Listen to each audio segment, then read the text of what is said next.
It all started on a pleasant April morning. It was a gorgeous Saturday.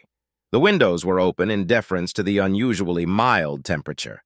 The birds were singing, the air was fresh and clean, and Norman Rockwell was going to town. I headed to the kitchen to get started on breakfast. I usually drink coffee, but sometimes I fall into a tea depression lasting for weeks at a time. I filled my favorite teapot left to me by my grandmother, put it on the stove, and got the bags ready for the signal whistle.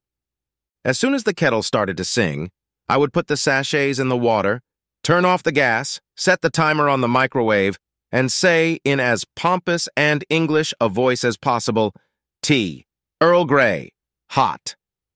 I laughed silently at my wit. Yes, I am witty. I had just had time to squeeze the last drops from the bags and close the lid of the teapot when the doorbell heralded a visitor. I opened the door. To my surprise, it wasn't a JW, a Girl Scout, or some lawyer. It was Trudy, my best friend Brad's wife. Brad and I had known each other since middle school, attending different colleges, but had been in each other's orbit most of the time since we met. He had married Trudy 3 years earlier. She had known my wife Audrey at least well enough to mourn her passing 6 months later. Trudy and I never really hit it off, per se. We were both very attached to Brad, and there was no underlying animosity to overcome. We just didn't hit it off. It's hard to explain. Anyway, she stood there looking very unhappy. I stepped aside. She walked in. "Would you like some tea?" I asked, trying to play the good host. She sniffed the air uncertainly. "Earl Grey?" she asked. I grinned. "Nice nose," I muttered. "Yeah, that's what's on the menu. Just finished brewing it." She smiled thinly. "Yeah, that would be good." I escorted her into the kitchen. She sat down at a small table in the breakfast nook. I set cups and saucers on the table, poured tea, asked her preferences for sugar and milk, none and none, and sat down. She was silent, savoring her tea, and looked like she was about to cry. "Can I talk to you about something?" she asked sharply. Was this a disturbing call? "Sure," I answered more calmly than I felt. "I mean, it's just about you and me. I need to know that I can count on you not to talk to Brad about it," she said, her voice strained. Okay, that was definitely a red flag. Still, I reasoned, if she'd come to me, it must be serious. I looked her in the eye and said, "You have my word." She was silent for a moment longer, and then, "I think I'm pretty sure Brad is having an affair." That took all the emotional spirit out of me. I couldn't believe it. Brad had seen how my first wife's infidelity had hurt me. I couldn't believe he would turn around and hurt his own wife. "Do you have any real proof?" I asked. "Or is it just suspicion?" She took another minute to gather her thoughts. The text messages on his cell phone, the hang-ups on his home phone, and it's so awkward, he barely touches me at all. "Brad?" I whispered. "Mr. Horndog?" I froze, realizing what I'd said. "I'm sorry. I shouldn't have said that, but, I mean, Trudy, he really likes it," I whispered. Things weren't going well. "I'm sorry, I meant—" She interrupted me. "I know he told you we have a good sex life. He told me that himself. He also swore he never said it outright." I nodded. "I know he finds your feminine charms more than appropriate." She smiled thinly and tiredly. We both sat in silence. Finally, I said, "Okay, so what can I do to help? What do you want me to do?" She sighed. "I don't know," she said. "I'm still so upset I haven't had time to think things through. Maybe it was a mistake." "No," I said in a firm voice. "If Brad is doing something like this, it's up to me to change his mind." "If he's cheating," she said quietly, "there's no getting him back. You're right about one thing. He told me a little bit about your first marriage, about what you went through. If he could do that to me after what he saw, well, I'd never trust him again. The marriage would be over." That hit me hard again. I realized that I had two options. On the one hand, I could warn Brad, and if he came forward, he would either stop it or, more likely, go on undercover. On the other hand, I could peep on him and find out if he was getting off. So I had to choose between helping him, letting him do to Trudy what Noreen had done to me, and exposing him as the liar Trudy feared, which would cost us our friendship. Suddenly I realized that I had rushed things. I hadn't even considered the possibility that he might be innocent. Perhaps she'd dreamed the whole thing. Perhaps she'd watched too many episodes of Maury, or any one of several possibilities was perfectly reasonable. My confusion must have been clearly visible, for Trudy said, "I guess I got it all mixed up." I walked over and took her hand. "I have a lot to think about. I'll keep your trust. It's just that I've never done any investigative work. Give me some time to make a plan. I'll help you." A tear leaked out of each eye. "Thank you, Jeff. You're a good friend." We stood as one, hugged briefly, and I walked her to the door. When she left, I sat down on the couch. One beautiful April morning shattered to pieces. My sister married a guy named Chuck who has a brother named Frank. Frank is an investigator at a nationally known firm. I've met him a few times and he seemed nice enough. I asked Chuck to ask Frank to contact me if he would be willing to do so and advise me on a matter of interest. Frank called me the next evening. I explained at length that I wasn't trying to be Dick Tracy or Mike Hammer, and then briefly told him what Trudy had told me. When I finished, I paused and asked, "Well, what do you think?" There was silence. So long I thought he had passed out. Just before I was about to ask if he was on, he said, "Okay, let's do this. I can't run an investigation off the books. I'm loyal to my company. I don't think that's what you're asking, but I have to make it clear." "I understand," I said, "and thank you for whatever you can do." "Okay," he repeated slowly. "She came to you, I think, because you can get close to him. That means you can get into his car, truck, whatever, and plant a little GPS bug. I can point you in the right direction in your neighborhood. Then you just follow him. If he's on the move, you just wait for him to stop and drive by. For God's sake, whatever you do, don't try to act tailgating.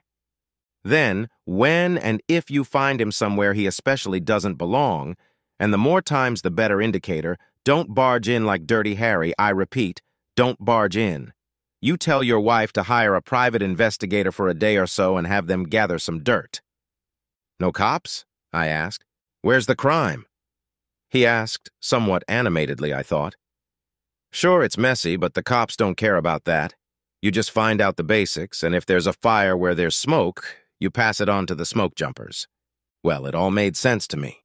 We talked for a few more minutes. I thanked him profusely. He apologized for biting my head off and then explained that most amateurs don't understand the legal dynamics behind marital infidelity. "Marriage was invented for two reasons," he opined: to make children legal and to give private investigators and lawyers a steady stream of income. I found this cynical, but held back. Then I thanked him, and we dispersed. At least I had the rudiments of a plan. Over the next few weeks, I put together some of the points Frank had mentioned. I progressed slowly, but I wanted to be right. Without getting caught up in the day-to-day, I found reasons to ride with Brad in both his car and his SUV, and installed GPS bugs in each without arousing suspicion. I frequently and secretly updated Trudy on my progress. During one of our conversations, I asked how things were going. "Worse," she replied with great sadness on her face. "He hasn't touched me since I came to see you. Last weekend he got really rude, and at one point I thought he was going to hit me." At that memory, she brushed away a few tears.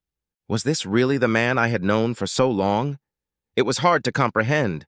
I assured her I was getting good data and it would be over soon.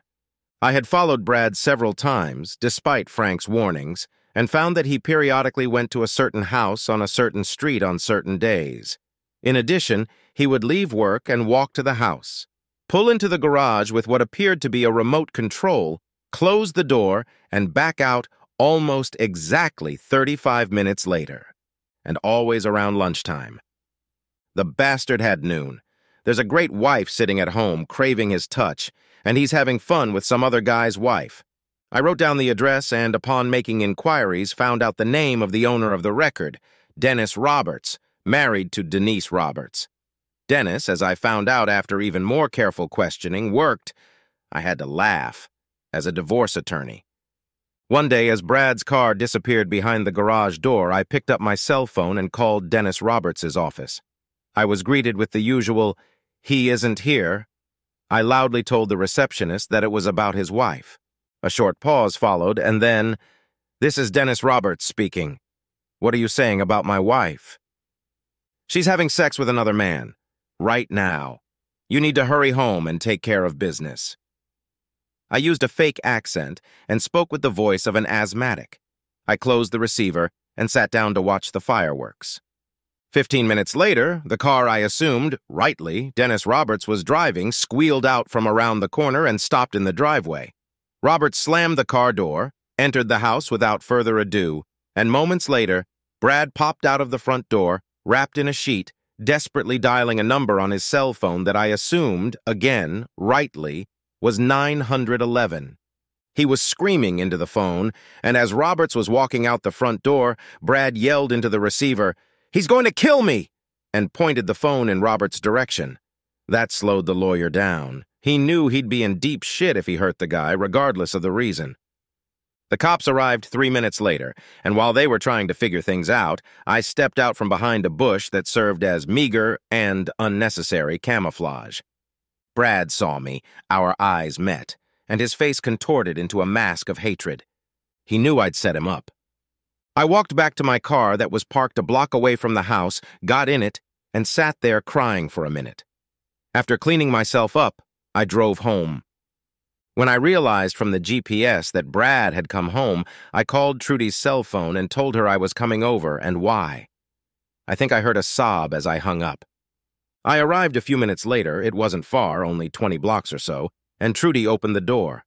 I froze on the porch for a moment, then Brad pushed Trudy aside and started yelling at me. "You bastard!" he bellowed. I wasn't sure what he was saying to Trudy, so I acted calm. I calmly replied, "What are you talking about, Brad?" He was breathing heavily. I gave him a chance to gather his thoughts and said, "Anything to do with Denise Roberts?" He blushed several shades of red. I turned to Trudy and said, "I saw him being kicked out of the house today, with an irate husband keeping pace. Son of a bitch hasn't learned a lesson from what Noreen did to me." Brad shrieked and swung at me. I was ready. I hit the bastard with my mace, to which he responded with all sorts of obscenities. In parting, I said, "Trudy, I'll be a witness in any trial you undertake. You were right." I left in confusion. The divorce went pretty smoothly from what I heard. When Brad was caught red-handed and by a court official, he had no bargaining chips left. He was ruined. I was never called to testify about what I saw or did. Trudy, of course, kicked him out. He moved to an apartment in another part of town and changed jobs. He found something in the same field, but he wouldn't be able to continue working for the firm that had hired him. Well, good, I thought. I hate to see someone suffer, regardless of the reasons. I mourned the loss of my friend and let life go on. It was Saturday night, about 8 months after this whole sordid affair had begun. I hadn't heard from Brad, which wasn't surprising, and neither had Trudy. I was just pondering that fact when the doorbell rang. Trudy was standing there. I smiled at the sight of her. "Come on in," I said. "I was just thinking about you." She answered my smile with a smile of her own, albeit a weak one. We made our way into the living room and sat down. "Would you like some tea?" I asked. She shook her head. "No. But if you have anything stronger—" "Ah," I said, "coffee." She laughed, for the first time in my presence in many months.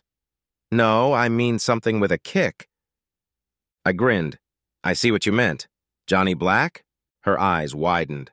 "Sounds good," she said, smiling like she really meant it. "And great for me," she added. I pulled a bottle of Johnny's from my stash and a couple glasses, poured a shot each, and said, "You're making a toast." She thought for a second. "To what was to be and to what will be." "Hear, hear," I replied. We raised our glasses and drank. We sat on the couch and talked. To my surprise, that glass turned into a second glass, and that glass turned into a third. I was beginning to worry that Trudy was too intoxicated to drive home, but her eyes remained clear, her words slurred, and I decided to put the bottle away. She didn't mind. We chatted about nothing, but without the glass and with her guard down, she began to open up little by little. "I can't tell you how grateful I am for your help, Jeff," she said, and there was a tremor in her voice. "I don't like being divorced, but I hate what he did to us." She let a few tears fall, then continued. "After you left that day and he stopped fighting, I asked him about Noreen. Was that your first wife?" I nodded. She nodded back and continued. "I asked again and again until he finally stopped prevaricating and told me what had happened. Then he told me about himself and that bitch, the lawyer's wife. He started crying because I think deep down he knew he'd fucked up big time." I was silent for a moment. "Yeah," I said quietly. "I'm having a hard time believing it myself." "But you turned out to be the friend I needed," she said. "I don't know why I didn't meet you before I met Brad." She leaned a little closer as she spoke, her forehead pressed against mine, our faces touching, caressing each other, and then the kiss happened. In a second, we went from dead stop to full lips touching, our needs, desires, and frustrations bursting out, urging us forward. I placed my hands on her breasts. She pulled away, demanding more, wanting to make sure she was attractive to a man. She broke the kiss and stood up. "Let's go," she whispered, her voice hoarse with desire. I led her into the bedroom where we undressed. The alcohol was clouding my brain, not so much that I didn't realize what I was doing, but enough to distort my perception. After mutual release, we lay there, sated, wanting more but unable to fulfill the demand, the right side of her face resting on my left shoulder, her left hand resting on my chest. Through my fading consciousness, I heard her voice. "Jeff," she said softly. "Yes?" I replied in a barely audible whisper. "Thank you. Thank you for wanting me," she said, her voice sad, almost melancholy. I patted her arm with my left hand, grinned slightly, and said, "It was my pleasure, dear lady." She snuggled even tighter against me. I reached down to pull back the sheet, and we sank into rest as one. The next morning she was still there. I gazed into her features, so sharp, so delicate, so beautiful. She felt me looking at her. Her eyes opened, she looked up at me, and a smile lit up her face as she whispered, "Good morning." I kissed her forehead.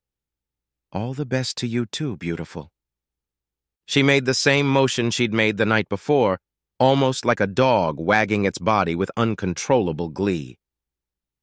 We got up and headed for the galley, where we took turns doing what one does in the galley, brushed our teeth, showered, and went to the kitchen where we made each other a hearty breakfast. As we ate, I ventured to ask, "Do you have any thoughts about last night?" She set the dishes aside and focused on my face. "I'm not married. You're widowed. We're two single adults who decided to make love to each other." She looked at me as if waiting for some kind of conclusion. I smiled. "You're right," I said. She smiled back with all the strength a woman is capable of. So Trudy and I entered into a sexual relationship, and I began to hope it would develop into love. I know it sounds hackneyed, but it really did, and that was the problem. When Trudy divorced Brad, the housing market in our area was tight. However, about 6 months after we became lovers, the market picked up and Trudy started spending more time with her realtor. She spent almost every night with me. She had started taking the pill again. She was still emotionally fragile, despite my gift of multiple ecstasies almost every night. She knew how I felt, and I thought I knew how she felt. But appearances may not be completely honest. One night she came home to my house, our house, and asked me to sit with her in the living room. I didn't anticipate anything good, and I turned out to be right. "Jeff," she said quietly, "Marge found a buyer for the house. Marge was her realtor." "That's great," I replied without much enthusiasm. "The deal will be done in less than 3 weeks," she continued, "and then I'll be moving back to Cooper City to live closer to my family." I knew it was going to happen. It was inevitable, but that didn't make it hurt any less. We hugged for a few moments, and then she went to pack her things. I sat in the living room while she did that, unable to believe that she hadn't asked me if I wanted to go with her. She never brought it up, which was a sure sign that she was just breaking things off, neatly, irrevocably. She entered the living room again, carrying a small suitcase behind her back. I didn't look at her. She leaned over, kissed me on the top of my head, and said, "Goodbye, my darling." She turned and walked out the door, closing it behind her. I sat and cried a few tears of self-pity, and then, having finished, I got up, washed the dishes, and prepared for the next day. The days rushed by, one boring piece of calendar after another, for another 2 years, maybe a little more. My career was moving along. A few girlfriends kept me company from time to time, and I was content, if not truly happy. Then, on another Saturday night, just after dinner, I heard a knock on the door. I had long ago given up the practice of grabbing my Louisville Slugger as I approached the door. I had long feared Brad's wrath and kept that buck close to the front door. Imagine my surprise when, upon opening the door, I saw Brad. I reached for the Slugger. I kept it in plain sight, but not out of reach. "Hey, Brad," I said cautiously. "Jeff," he replied. "Can I come in? I want to talk to you." "I don't want any trouble, old buddy," I replied, putting emphasis on the last 2 words. He looked at me as if startled, genuinely sad. "No, buddy, it's not like that," he replied with an unhappy look. "I really, honestly, just want to talk." I hesitated, then stepped aside. He walked in, realizing he was persona non grata, and sat down in the chair he'd almost always used in the old days. I sat down and gave him time to gather his thoughts. Eventually, he said, "Jeff, I've hated you for so long. We were friends for so long, and now I've hated you for 3 long years." His breath hitched, but he continued, "I've harbored a hatred for you that has become so corrosive that it's eating me alive. It's killing me, Jeff, to hate the one I love." Tears ran down his face. A couple tried to escape from my eyes as well. He pulled himself together and then, "I met someone else. Lissa, she's great. You'd like her. I was telling her about my past. It was probably a couple months ago when I broke down. I finally admitted to her and to myself what an asshole I was." He was crying quite openly now. I put my hand on his knee. He grasped it and apparently found the strength to continue. "She was cheated on, and here I was, a good fellow, cheating on my own wife. She said she understands that everyone deserves another chance and all that, but I can't be a part of her life until I've done other people wrong, until I make things right." I held back a scathing reply. I told her I'd do it, but then I realized she wasn't just talking about Trudy. She wants me to rebuild us, and she's right. For a few moments, he sobbed. "God damn it, I want my friend back." He tilted his head forward and sobbed like a child. I was moved to tears. I leaned over, kissed his head, shook him slightly, and said, "It's okay, buddy. It's okay," as if soothing a child. He put his arm around my shoulders, kissed my neck, and broke into more intense sobs. He cried for 3 minutes or more, and I joined him, rubbing his back and making what I hoped were soothing sounds.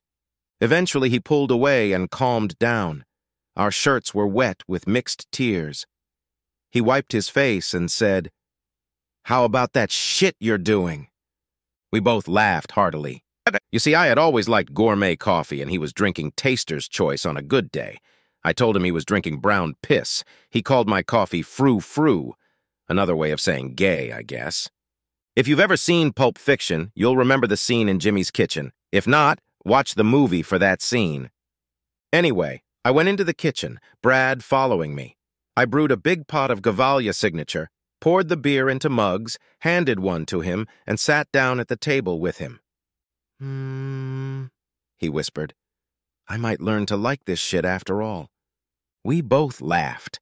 Brad and I still hadn't fully recovered our relationship and probably never would, but we were much closer than we had been recently. I'd met his new girlfriend and, with his permission, tested everything she believed in.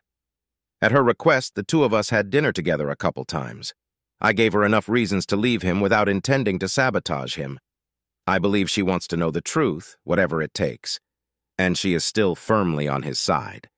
She's already come to terms with his past, so perhaps after all is said and done, I did the right thing. I got a letter from Trudy the other day. She's getting married.